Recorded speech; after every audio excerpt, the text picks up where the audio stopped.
Welcome back to my channel. இன்றைக்கி நம்ம பார்க்க போகிற ப்ராடக்ட் என்னென்னு பார்த்தீங்கன்னா போட்ரானிக்ஸ் பிராண்ட்லேருந்து டேஷ் 7 சொல்லிட்டு ஒரு ஒயர்லெஸ் மைக் பற்றி தான் பார்க்க போகிறோம். ப்ராடக்டோட இமேஜை பாக்ஸோட ஃப்ரண்ட்லேயே போட்டிருக்காங்க. இதோட ஹைலைட்ஸ் என்னென்னு பார்த்தீங்கன்னா இன்டர்வியூக்கு யூஸ் பண்ணிக்கலாம் அண்ட் லைவ் ஷோஸ்க்கும் யூஸ் பண்ணிக்கலாம். ப்ளஸ் vlog பண்ணுறோம் அப்படின்னா அந்த இதுக்குமே நம்ம இந்த மைக்கை யூஸ் பண்ணிக்கலாம். அது அவுட்டோருக்கு நாய்ஸ் கேன்சலேஷன் மைக்குக்கு நல்லாயிருக்குன்ற மாதிரி போட்டிருக்காங்க. ரொம்ப சிம்பிளான பேக்கேஜ் தான். தென் பாக்ஸோட சைடில் ப்ராடக்டோட மெயின் ஹைலைட்ஸை ப்ளேஸ் பண்ணியிருக்காங்க. 360 டிகிரி ஆம்னி டைரக்ஷனல் மைக்ரோஃபோன்னு போட்டிருக்காங்க. அதாவது இதோட வாய்ஸ் பிக்கப் பார்த்தீங்கன்னா நமக்கு 360 டிகிரியிலேருந்து வாய்ஸை வந்து கேப்சர் பண்ணிக்கும். அண்ட் லாங் பேட்டரி லைஃப்ன்ற மாதிரி போட்டிருக்காங்க. நாய்ஸ் கேன்சலேஷன் சப்போர்ட்டும் இருக்குது. அண்ட் ஒர்க்கிங் வீல் சார்ஜிங்ன்ற மாதிரி போட்டிருக்காங்க. அதாவது இதை வந்து சார்ஜ் பண்ணிக்கிட்டே நம்ம மைக்கையும் யூஸ் பண்ணிக்கலான்ற மாதிரி மென்ஷன் பண்ணியிருக்காங்க. அதேமாதிரி நான் எப்படின்றத வீடியோட ஃபுல் ரிவ்யூவில் சொல்கிறேன். தென் அல்ட்ரா லோ லேட்டன்சி இருக்குது.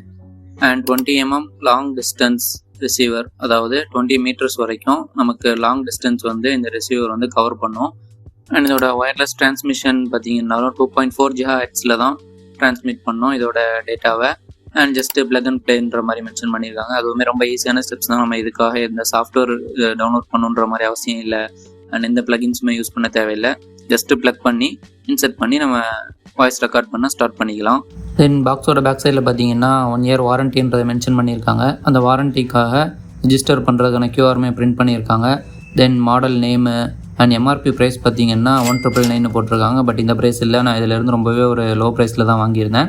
அண்ட் பேக்கேஜ் கண்டென்ட்ஸ் என்னென்னலான்றதையும் மென்ஷன் பண்ணியிருக்காங்க. Then market details and customer சப்போர்ட்டுக்கான மொபைல் நம்பர் அண்ட் மெயில் ஐடியுமே பிரிண்ட் பண்ணியிருக்காங்க. அண்ட் இதோட வெயிட் பார்த்தீங்கன்னா வெறும் 80 grams மாதிரி தான் போட்டிருக்காங்க. ஸோ ரொம்பவே ஒரு வெயிட்லெஸ்ஸான மைக் தான். ஓகே, இப்போ பாக்ஸ் ஓப்பன் பண்ணி உள்ள ப்ராடக்ட் எப்படி இருக்குன்னு பார்ப்போம். ஓகே, எடுத்ததுமே நமக்கு ஒரு ரிசீவர் கொடுத்துருக்காங்க. இதில் டைப் சி போர்ட்டு தான் நமக்கு இருக்குது. ஃப்ரண்ட்லேயே போட்ரானிக்ஸ்னு பிராண்டோட நேமை பிரிண்ட் பண்ணியிருக்காங்க. ரொம்பவே ஒரு ஷார்ட்டான சைஸில் தான் இருக்குது. கிட்டத்தட்ட சொல்லப்போனால் நம்ம விரல்லையே வச்சு பார்த்தோம்னா வெறும் ஒரு 2 inches தான் இருக்குது. அண்ட் இதில் சைடில் ஒரு டைப் சி இன்புட் போர்ட் ஒன்று கொடுத்துருக்காங்க. இதில் வந்து எப்படின்னா நம்ம சார்ஜ் போட்டுகிட்டே இந்த மைக் வந்து நம்ம ரிசீவராகவும் யூஸ் பண்ணிக்கலாம். தென் ரிசீவரோட பேக் சைட்லேயும் மாடல் நம்பரு அண்ட் இன்புட் பவரை மென்ஷன் பண்ணியிருக்காங்க. ஃபுல்லாகவே பிளாஸ்டிக்கில் தான் மேட் பண்ணியிருக்காங்க. நல்ல ஒரு மேட் ஃபினிஷில் இருக்குது. கொடுத்துருக்க ஃபீமேல் டைப் சி போர்ட் வந்து பார்த்திங்கன்னா சார்ஜிங்காக, மேல் டைப் சி போர்ட் பார்த்திங்கன்னா நமக்கு மைக்கோட ரிசீவராக ஒர்க் ஆகும். ஓகே, இப்போ மைக் எடுத்து பார்ப்போம். மைக்கும் சேம் அதே மாதிரி ஃபுல்லாக நமக்கு பிளாக் கலரில் தான் இருக்குது. நல்ல ஒரு பிளாஸ்டிக் மெட்டீரியல் தான். அதே மாதிரி மேட் ஃபினிஷ்லேயே இருக்குது. அதுலேயுமே ஃப்ரண்ட்டில் போட்ரானிக்ஸ்னு பிராண்ட் நேம் போட்டிருக்காங்க. அண்ட் சின்ன ஒரு LED இண்டிகேட்டருமே இருக்குது. இது வந்து நம்ம கனெக்ஷனை வந்து வெரிஃபை பண்ணுறதுக்காக. தென் டாப்பில் பார்த்திங்கன்னா ஒரு ஃபோம் ஒன்று ப்ளேஸ் பண்ணியிருக்காங்க. இது எதுக்காகனா மைக்கில் வந்து நம்ம ரெக்கார்ட் பண்ணும்போது விண்டு அண்ட் நாய்ஸை வந்து சப்ரஸ் பண்ணுறதுக்காக இந்த விண்ட்ஷீல்டு ஃபோமையுமே ப்ரீ அப்ளைடாக கொடுத்துருக்காங்க. ரொம்பவே ஒரு நல்ல விஷயம். மைக்லேயும் ஒரு டைப் சி போர்ட் ஒன்று கொடுத்துருக்காங்க. இது நம்ம சார்ஜிங்காக யூஸ் பண்ணிக்கலாம். ஒன்ஸ் இதில் சார்ஜ் ஏறதுக்கு நமக்கு மேக்ஸிமம் 1 hour வரைக்கும் எடுத்துக்குது. தென் அதிலேருந்து நம்ம யூஸ் பண்ணும்போது நமக்கு அப் டு 3 to 4 hours வரைக்குமே நம்ம ரெக்கார்டிங் பண்ணிக்கலாம். அண்ட் இதில் ஒரு பவர் பட்டனுமே பேக் சைடில் ப்ளேஸ் பண்ணியிருக்காங்க. அந்த பவர் பட்டனை லாங் ப்ரெஸ் பண்ணதுமே நம்ம கனெக்ஷன் வந்து எஸ்டாப்ளிஷ் ஆகுது. அண்ட் மேலேயுமே ஒரு ஜஸ்ட்டு கிளிப் பண்ணுற மாதிரி ஒரு கிளிப்புமே ஒன்று கொடுத்துருக்காங்க. இதை நம்ம ஷர்ட்ஸில் கிளிப் பண்ணி சிம்பிளாக ரெக்கார்ட் பண்ணுறதுக்கு ரொம்ப ஈஸியாக இருக்கும். ஹேண்ட்ஸ் ஃப்ரீயாக யூஸ் பண்ணிக்கலாம். ஓகே, இப்போ பாக்ஸில் வேறு என்ன ஆக்சசரிஸ்லாம் கொடுத்துருக்காங்கன்ற மாதிரி பார்ப்போம். ஒரு type C to USB-A type cable ஒன்று இருக்குது சார்ஜிங்காக. அண்ட் ஒரு யூசர் மேனுவலும் ஒன்று கொடுத்துருக்காங்க. தென் ஒரு வாரண்ட்டி கார்டுமே இருக்குது. ஓகே, யூசர் மேனுவலை ஓப்பன் பண்ணி ரீட் பண்ணால் அதில் பேக்கேஜ் கண்டென்ட்ஸ் போட்டிருக்காங்க. அண்ட் ப்ராடக்டோட என்னென்ன போர்ட்ஸ்லாம் இருக்குன்றதை டீட்டெயில்டாகவே போட்டிருக்காங்க. அண்ட் எப்படி இன்சர்ட் பண்ணி கனெக்ட் பண்ணணுன்றதையுமே போட்டிருக்காங்க. அதாவது எப்படின்னா நம்ம அந்த டைப் சி ரிசீவரை மொபைலில் இன்சர்ட் பண்ணிவிட்டு மைக்ரோஃபோனில் வந்து ஒரு பவர் பட்டன் ஒன்று இருக்கும். அந்த பவர் பட்டனை நம்ம சிங்கிள் ப்ரெஸ் பண்ணோம் அப்படின்னா ஆன் ஆகிரும். ஆன் ஆனதுமே 2 கனெக்ஷன் எஸ்டாப்ளிஷ் ஆகிக்கும். அதாவது ரிசீவரில் பார்த்திங்கன்னா ஒரு ரெட் கலர் லைட் ஒன்று எரியும். தென் மைக்ரோஃபோனில் பார்த்திங்கன்னா ப்ளூ கலர் லைட் எரியும். அப்படின்னா பேரிங் மோடில் இருக்குன்ற மாதிரி அர்த்தம். இது நமக்கு ப்ளூடூத் கிடையாது, மொபைலோட கனெக்ட் ஆகாது. இந்த ரிசீவரும் மைக்கும் மட்டும்தான் நமக்கு கனெக்ட் ஆகிக்கும். ஸோ அதுக்கான 2.4 GHz தான் இந்த பேண்ட்வித்தில் தான் நமக்கு வந்து கனெக்ஷனுமே இருக்கும். அண்ட் மைக்ரோஃபோனில் பார்த்திங்கன்னா க்ரீன் கலர் லைட் எரிஞ்சிருச்சு அப்படின்னா கனெக்ஷன் வந்து சக்ஸஸ்ஃபுல்லாக பேர் ஆகிட்டு அப்படின்ற மாதிரி. தென் ஆட்டோமேட்டிக்காக நம்ம ஒயர்லெஸ் மைக்காக யூஸ் பண்ண ஆரம்பிச்சிக்கலாம். தென் ஸ்பெஷல் நோட்டுன்னு போட்டு இதில் ஆடட் அட்வான்டேஜாக எக்ஸ்ட்ரா இருக்க டைப் சி போர்ட்டோட டீட்டெயில்ஸை போட்டிருக்காங்க. அதாவது ஒன்ஸ் நம்ம மொபைலில் சார்ஜ் இல்லை பட் நம்ம வந்து கண்டினியூஸாக ரெக்கார்ட் பண்ணோம் அப்படின்னாலுமே அந்த ரிசீவரில் இருக்கிற இன்னொரு டைப் சி போர்ட்டை வந்து நம்ம பவர் பேங்க்லேயோ இல்லை சார்ஜர்லேயோ கனெக்ட் பண்ணி சைமல்டேனியஸாக சார்ஜும் எரிக்கும், அதே டைம் நம்ம மைக்லேயுமே வாய்ஸ் வந்து ரெக்கார்ட் பண்ணிக்கலாம். அண்ட் இதோட அபவுட் யூஐன்னு போட்டு லைட் இண்டிகேஷனோட டீட்டெயில்ஸையுமே ஃபுல்லாகவே போட்டிருக்காங்க. பவர் ஆனால் என்ன லைட் எரியும், அண்ட் பவர் ஆஃப்க்கு என்ன indication, and pairing mode, reset பண்ணுறதுக்கான பட்டன், அந்த மாதிரி எல்லாமே போட்டிருக்காங்க. இதில் நமக்கு மைக்லேயும் ஒரு ரீசெட் பட்டன் இருக்குது, அண்ட் ரிசீவர்லேயுமே ரீசெட் பட்டன் இருக்குது. அதை நம்ம 3 times ப்ரெஸ் பண்ணுறோம் அப்படின்னா நமக்கு வந்து கனெக்ஷன் வந்து ஃபுல்லாக ரீசெட் ஆகிட்டு திரும்ப ஏதாவது ஒரு மால் ஃபங்க்ஷன் ஆச்சு அப்படின்னா நம்ம அதை கனெக்ட் பண்ணுறதுக்கு ஈஸியாக இருக்கும். தென் ரிசீவர் ஸ்பெசிஃபிகேஷன்ஸ்னு போட்டு அதோட டீட்டெயில்ஸையுமே போட்டிருக்காங்க. அண்ட் மைக்ரோஃபோன் ஸ்பெசிஃபிகேஷன்ஸ்னு போட்டிருக்காங்க. இதுதான் நமக்கு மெயின். இதோட இன்புட் வோல்டேஜுமே பார்த்தீங்கன்னா 4.8 to 5.4ன்ற மாதிரி போட்டிருக்காங்க. அண்ட் ஒர்க்கிங் டைம்ஸ், அதாவது பேட்டரி பேக்கப் பார்த்தீங்கன்னா 6 hours மாதிரி போட்டிருக்காங்க. பட் எனக்கு 6 hours வரைக்கும் வரல. என்னோடய யூஸ் கேஸில் பார்த்தீங்கன்னா 3 to 4 hours வரைக்கும் தான் எனக்கு மேக்ஸிமமே வந்துச்சு. அண்ட் பேட்டரி கெப்பாசிட்டி பார்த்தீங்கன்னா 70 mAh, அதாவது மைக்ரோஃபோனில் இருக்கிற பேட்டரி. இதோட டைப் சி ரிசீவருக்கு பார்த்தீங்கன்னா பேட்டரி பவர் எதுவுமே கிடையாது, டைரெக்டாக ப்ளக் பண்ணி மொபைலோட சார்ஜ் தான் எடுத்து யூஸ் பண்ணுற மாதிரி இருக்கும். அண்ட் இதோட மைக்ரோஃபோனோட சென்சிட்டிவிட்டி போட்டிருக்காங்க. தென் ஃப்ரீக்வன்சி ரேஞ்ச் பார்த்தீங்கன்னா 20 to 20 kHz வரைக்கும் இருக்குது. அண்ட் டிரான்ஸ்மிட்டனோட லேட்டன்சியுமே பார்த்தீங்கன்னா 28 milliseconds தான். ஸோ லேட்டன்சி அந்தளவுக்கு நமக்கு இருக்காது. ஸோ இதை வந்து நம்ம லைவ் ரெக்கார்டிங்க்குமே யூஸ் பண்ணிக்கலாம், நல்லாவே இருக்கும். அண்ட் சார்ஜிங் டைப்புமே டைப் சி போர்ட்டுன்றது போட்டிருக்காங்க. தென் மைக்ரோஃபோனோட சைஸ் போட்டிருக்காங்க. அண்ட் இதில் நோட்டுன்னு போட்டு ஒரு முக்கியமான விஷயம் போட்டிருக்காங்க. என்னென்னா, சம் மொபைல்ஸில் பார்த்தீங்க அப்படின்னா இதில் ப்ளக் அண்ட் ப்ளேன்ற கொடுத்துருக்கிறதுனால நம்ம ஜஸ்ட்டு இன்சர்ட் பண்ணிவிட்டு மைக்கில் ரெக்கார்ட் பண்ண ஸ்டார்ட் பண்ணோம் அப்படின்னா எந்த ஒரு ரெக்கார்டிங்குமே ஆகாது. எதனால் அப்படின்னா நம்ம அந்த மொபைலில் வந்து ஓடிஜி கனெக்ஷன் ஆஃபில் இருக்கும்.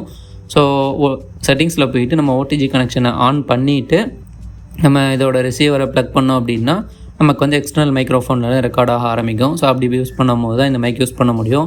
பட் ஒரு சில மொபைல்ஸில் அந்த ஓடிஜி கனெக்ஷன்ற செட்டிங்ஸ் வந்து இருக்காது.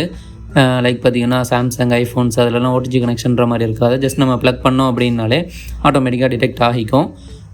பட் மற்ற ஃபோனில் இப்போ ஓப்போ, விவோ அந்த மாதிரி மொபைல்ஸில் பார்த்திங்கன்னா ஓடிஜி கனெக்ஷன்றது கொடுத்துருப்பாங்க. ஸோ அதை ஒன்ஸ் ஆன் பண்ணிவிட்டு நீங்கள் ப்ளக் பண்ணி யூஸ் பண்ணும்போது உங்களுக்கு சீம்லெஸ்ஸாக ஒர்க் ஆகும். ஸோ இந்த ஒரு நோட்டை மெயினாக போட்டிருக்காங்க. அண்ட் ஒரு சில கேமராஸில் பார்த்திங்கன்னா எக்ஸ்டர்னல் மைக்கோட ஆடியோ வந்து ரெக்கார்ட் ஆகாது. ஸோ அது வந்து கொஞ்சம் லிமிட்டடாக லாக் பண்ணி வச்சுருப்பாங்க. அப்போ வந்து என்னென்னா இதில் ஓப்பன் கேமரான்ற ஒரு ஆப்பை வந்து நமக்கு சஜஸ்ட் பண்ணுறாங்க. ஸோ அந்த கேமரா ஆப்பை நம்ம ப்ளே ஸ்டோரில் டவுன்லோட் பண்ணிவிட்டு அதுக்கு வந்து செட்டிங்ஸில் நம்ம எக்ஸ்டர்னல் மைக்ரோஃபோனோட ஆடியோ வந்து கொடுத்தோம் அப்படின்னா லைவாக நம்ம ரெக்கார்ட் பண்ணும் போதோ இல்லை வீடியோ எடுக்கும் போதே வாய்ஸ் ரெக்கார்ட் பண்ணுறதுக்கு அந்த எக்ஸ்டர்னல் மைக்கோட சப்போர்ட் இருக்கணும். அப்படின்றதுனால ஓப்பன் கேமரா வந்து இவங்க சஜஸ்ட் பண்ணுறாங்க. அப்படி இல்லைனாலுமே மற்ற நிறைய ஆப்ஸ் இருக்குது. ஸோ அந்த ஆப்பை இன்ஸ்டால் பண்ணியுமே உங்களுக்கு பிடிச்ச ஆப் ஏதாவது இருந்துச்சுனாலோ இல்லை அதில் நிறைய ப்ரோமோட் ஃபியூச்சர்ஸ் இருக்குது, நான் அதிலேருந்து யூஸ் பண்ணிக்கணும் அப்படின்னாலுமோ அதில் எக்ஸ்டர்னல் மைக்குன்ற ஆப்ஷனை ஆன் பண்ணிவிட்டு ஓடிஜி கனெக்ஷனையுமே ஆன் பண்ணிவிட்டு நீங்கள் யூஸ் பண்ணும் போது உங்களுக்கு எந்த ஒரு ப்ராப்ளமும் இல்லாமல் ஃபீல் ஃப்ரீயாக யூஸ் பண்ணிக்கலாம். ஓகே, இப்போ இந்த மொபைலில் கனெக்ட் பண்ணி எந்த மாதிரி யூஸ் ஆகுது அப்படின்றத பார்ப்போம். நான் சாம்சங் S23 FE வச்சுருக்கேன். அதோட வாய்ஸ் ரெக்கார்டரில் போயிட்டு நான் இதை கிளிக் பண்ணுறேன் அப்படின்னா இன்சர்ட் பண்ணதுமே எனக்கு நாட் சப்போர்ட்டுன்னு வந்துருச்சு. அதாவது ஏன்னா நான் வந்து என்னோடய மொபைலோட வாய்ஸ் ரெக்கார்டரில் இன்டர்வியூ மோட் வந்து செலக்ட் பண்ணியிருந்தேன். இன்டர்வியூ மோட்னால் நமக்கு வந்து டியூவல் மைக் இருக்கும், டாப்பில் ஒரு மைக் இருக்கும், கீழே ஒரு மைக் இருக்கும். ஸோ அந்த மைக்கில் வந்து நமக்கு இன்டர்வியூ மோடில் ரெக்கார்ட் ஆகும். அப்படின்றதுனால இந்த டைப் வந்து மைக்கில் சப்போர்ட் ஆகாது. ஸோ இதில் சிங்கிள் சேனல் மைக் இருக்கிறதுனால இந்த மோட் சப்போர்ட் ஆகாதுன்ற மாதிரி போட்டுருந்துச்சு. ஸோ ஒன்ஸ் நான் அன்ப்ளக் பண்ணிவிட்டு திரும்ப அந்த மோடை நார்மல் ரெக்கார்டிங் மோடுக்கு மாற்றிட்டு இன்சர்ட் பண்ணும் போது எனக்கு ஓகேவாக இருந்துச்சு. ஓகே, ரெக்கார்டிங் மோடு பார்த்திங்கன்னா நல்லாவே இருக்குது. வாய்ஸோட பிக்கப்புமே நல்லாவே இருக்குது. இப்போ நான் இந்த வீடியோவில் ஃபுல்லாக இந்த மைக் யூஸ் பண்ணி தான் பேசி ரெக்கார்ட் பண்ணுறேன். இதோட சார்ஜிங் கனெக்ஷனுமே எப்படி இருக்குன்றது பார்ப்போம். ஏன்னா இதில் வந்து நமக்கு பாஸ் த்ரூ சார்ஜிங்கிற மாதிரி கொடுத்துருந்தாங்க வில் ரெக்கார்டிங். ஸோ ரெக்கார்ட் பண்ணும் போதே சார்ஜரை கனெக்ட் பண்ணோம் அப்படின்னா நமக்கு நார்மல் சார்ஜிங் தான் ஆகுது. அதாவது 5 watts or 10 watts அந்த மாதிரி ஸ்லோ சார்ஜிங் தான் ஆகுது. ஃபாஸ்ட் சார்ஜிங்கிற மாதிரி காமிக்க மாட்டேங்குது. ஜஸ்ட் ஒரு 20 watts PD சப்போர்ட் கூட ஆகலை. வெறும் 5 watt சப்போர்ட்டில் தான் நமக்கு சார்ஜிங்கே ஏறுது. இந்த வீடியோலையுமே ஃபுல்லாக நான் இந்த மைக் யூஸ் பண்ணி தான் வாய்ஸ் ரெக்கார்ட் பண்ணுறேன். ஸோ ஆடியோட குவாலிட்டி எப்படி இருக்குன்னு பாருங்கள். நீங்கள் வாட்ச் பண்ணுற இந்த வீடியோ மொபைல் ஃபோனோட டிஃபால்ட் ஸ்பீக்கரில் கேட்கும் போது அதில் சவுண்ட் குவாலிட்டி எப்படி இருக்குன்ற மாதிரியும் கமெண்ட்டில் டிஸ்கிரைப் பண்ணுங்கள். அண்ட் சப்போஸ் நீங்கள் இயர்ஃபோனோ இல்லை இயர்பட்ஸ் யூஸ் பண்ணி வீடியோ பார்க்குறீங்க அப்படின்னா இயர்பட்ஸில் ஹெட்ஃபோன்ஸில் யூஸ் பண்ணும் போது அந்த ஆடியோ குவாலிட்டி உங்களுக்கு எப்படி கேட்குது அப்படின்ற மாதிரியும் கமெண்ட்டில் டிஸ்கிரைப் பண்ணுங்கள். ஸோ இதிலேருந்து நெக்ஸ்ட் வீடியோவில் இம்ப்ரூவ் பண்ணுறதுக்கு ரொம்பவே ஒரு ஹெல்ப்ஃபுல்லாக இருக்கும். இந்த மைக்கை கண்டினியூ பண்ணலாமா இல்லை இதை ரிட்டர்ன் பண்ணிவிட்டு நார்மல் ப்ரீவியஸ் மைக்கை நான் யூஸ் பண்ணலாமா அப்படின்றதுக்காக தான். ஓகே கைஸ், நான் இதை பர்ச்சேஸ் பண்ண ப்ரைஸ் பார்த்தீங்கன்னா வெறும் 480 ப்ரைஸில் மிந்த்ராவில் ஒரு ஆஃபர் ஒன்று ரன் ஆச்சு. ஸோ அதில் தான் பர்ச்சேஸ் பண்ணியிருந்தேன். எனக்கு ஒரு கூப்பனுமே கொடுத்துருந்தாங்க. ஸோ அந்த கூப்பன் ப்ரைஸில் நான் பர்ச்சேஸ் பண்ணும்போது வெறும் 450 ப்ரைஸில் தான் இருந்துச்சு. ஸோ அந்த ரேட்டுக்கு இதோட குவாலிட்டி எனக்கு தெரிஞ்சு நல்லா தான் இருக்குது. அண்ட் இதோட நார்மல் ப்ரைஸுமே பார்த்தீங்கன்னா 700 or 800 அந்த ப்ரைஸில் தான் இருக்கும். அண்ட் இதை விட நிறைய அப்கிரேடட் மேக்ஸுமே இருக்குது. பட் இது ரொம்ப லோ ப்ரைஸில் வந்தனால ஓகேவா இருக்கா, குவாலிட்டி எப்படி இருக்குன்றதுக்காக செக் பண்ணுறதுக்காகன்ற மாதிரி தான் வாங்கியிருந்தேன். ப்ராடக்ட்டோட லிங்கையுமே கீழே டிஸ்கிரிப்ஷனில் கொடுக்குறேன். உங்களுக்கு வேணும்னா கிளிக் பண்ணி பர்ச்சேஸ் பண்ணிக்கோங்க. இந்த மாதிரி யூஸ்ஃபுல்லான நிறைய கண்டென்ட்ஸ் நம்ம சேனலில் போஸ்ட் பண்ணியிருக்கோம். ரொம்பவே லோ ப்ரைஸில் ஆஃபர் ப்ரைஸில் எப்படி பர்ச்சேஸ் பண்ணுறது அண்ட் பர்ச்சேஸ் பண்ண ப்ராடக்ட்டோட குவாலிட்டி அண்ட் ஃபியூச்சர்ஸ் எப்படி இருக்குன்ற மாதிரி ஃபுல்லாகவே இன்டெப்த்தாக ரிவ்யூஸ் எல்லாமே நம்ம போஸ்ட் பண்ணியிருக்கோம். அண்ட் ஃப்யூச்சரில் வர கண்டென்ட்ஸுமே நீங்கள் இது மாதிரி பார்க்கணும் அப்படின்னா சிம்பிளாக சப்ஸ்கிரைப் பண்ணி பெல் பட்டனை கிளிக் பண்ணிக்கோங்க. ஸோ நெக்ஸ்ட் வர வீடியோ எல்லாமே உங்களுக்கு நோட்டிஃபை ஆகும். அதிலிருந்து உங்களுக்கு ஏதாவது டவுட்ஸ் இருந்துச்சு அப்படின்னாலுமே கமெண்ட்ஸில் கேட்டாலுமே உங்களுக்கு இன்ஸ்டண்ட்டாக ரிப்ளை பண்ணுவேன். அதே மாதிரி அப்படி இல்லை எனக்கு கண்டென்ட்டில் சிம்பிளாக கமெண்ட்டில் கேட்க முடியல அப்படின்னா, கண்டென்ட்ஸில் நிறைய டவுட் இருக்குது அப்படின்னாலுமே நீங்கள் இன்ஸ்டாகிராமோட லிங்க் இருக்கும். ஸோ அதை கிளிக் பண்ணி நீங்கள் வாய்ஸ் மெசேஜாக கூட எனக்கு மெசேஜ் பண்ணலாம். ஸோ அதிலேருந்து உங்களுக்கு டீட்டெயிலாக எந்த ஒரு டவுட்டு அப்படின்னாலுமே கிளியர் பண்ணிடுவேன். ஓகே கைஸ், அவ்வளோதான் இந்த வீடியோ. நெக்ஸ்ட் டைம் வேறு ஒரு நல்ல வீடியோவில் மீட் பண்ணுவோம். தேங்க்யூ.